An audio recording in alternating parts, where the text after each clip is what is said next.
بسم اللہ الرحمن الرحیم۔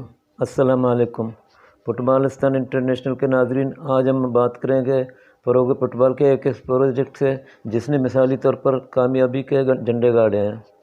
پاکستان گولڈن ایج فٹ بال پروموشن پروگرام ایک انقلابی قدم۔ فروغ فٹ بال کا ایک ایسا پلیٹ فارم جس نے ملک کے دور دراز شہروں کے ساتھ ساتھ کراچی جیسے میگا سٹی کو بھی اپنے میں لپیٹ میں لے لیا ہے۔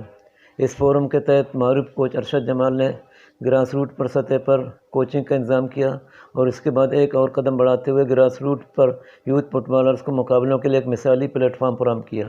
انہوں نے فروغ فٹ بال کے اس مشن کو جسٹ پلے کے نام سے منسوب کر کے ایک یوتھ فٹ بال چیمپئن شپ کے انعقاد کی تیاریوں کا آغاز کر دیا ہے۔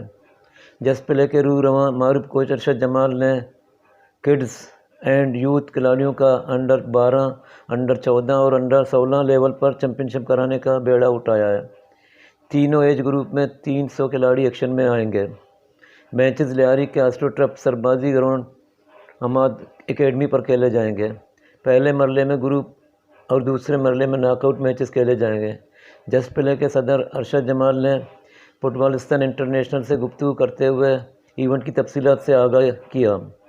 انہوں نے بتایا کہ کے پی ٹی اسٹیڈیم میں ہفتہ 4 مارچ کو ایک رنگارنگ تقریب میں جسٹ پلے یوتھ فٹ بال چیمپئن شپ کا آغاز ہوگا۔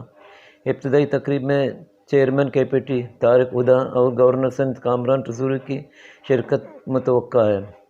انہوں نے بتایا کہ ایونٹ 4 سے 15 مارچ تک شیڈول ہے، جس میں ہر ایج گروپ میں سے 8 ٹیمیں حصہ لیں گی، جس کو 2 گروپوں میں تقسیم کیا گیا ہے۔ تمام کڈز اور یوتھ کھلاڑیوں کو کلر کٹ بھی فراہم کی جائے گی۔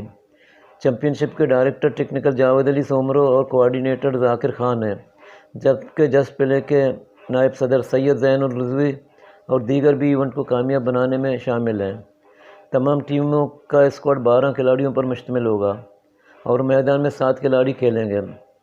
ارشد جمال نے بتایا کہ چیمپئن شپ میں گروپ اے میں Lyari Sarbazi centre, Malir centre, Banaras centre اور لسبیلا سنٹر، گروپ بی میں بلوچ قانونی centre, Chanesar Goth centre, Lyari Bakra Peeri centre اور لیاری عثمان پارک سنٹر کی ٹیمیں شامل ہیں، جو تینوں ایج گروپ کیٹیگری میں ایکشن میں آئیں گی۔ ایک سوال کے جواب میں انہوں نے بتایا کہ تمام کھلاڑیوں کی اسکروٹنی ہوگی اور صرف اسکروٹنی والے کھلاڑی کھیلے جائیں گے۔ انہوں نے مزید کہا کہ کراچی کے بعد اس ایونٹ کو ہم بلوچستان، اندرون سندھ، کے پی کے اور اندرون پنجاب بھی لے جائیں گے۔ پاکستان گولڈن ایج فٹ بال پروموشن پروگرام کے بانی ارشد جمال کا گراس روٹ فٹ بال کے فروغ میں ایک بڑا اہم کردار ہے۔ ارشد جمال نے 8 سال تک کراچی یونائٹڈ فٹ بال اکیڈمی اور کراچی یونائٹڈ فٹ بال ٹیم کی کوچنگ کی۔ بحیثیت ہیڈ کوچ انہوں نے 40 سے زیادہ کوچز کے انڈر میں تھے۔ کراچی میں گراس روٹ پر فٹ بال کے فروغ میں سب سے کامیاب ترین کردار کراچی یونائٹڈ کا ہے اور اس میں سب سے اہم کردار ارشد جمال کا ہے۔ انہوں نے بیسک فٹ بال کو فروغ دیا۔ کراچی کے قریب ترین علاقوں میں ان کی خدمات کو کوئی فراموش نہیں کر سکتا۔ اس کے ساتھ ساتھ انہوں نے غیر ممالک میں بھی اکیڈمیز کے تحت کوچنگ کورس کیے اور قومی فٹ بال سرکٹ میں بھی وہ ایکشن میں آئے تھے۔ ابھی بینک فٹ بال ٹیم کی جانب سے نیشنل سرکٹ میں ان کی کارکردگی ثابت ہے۔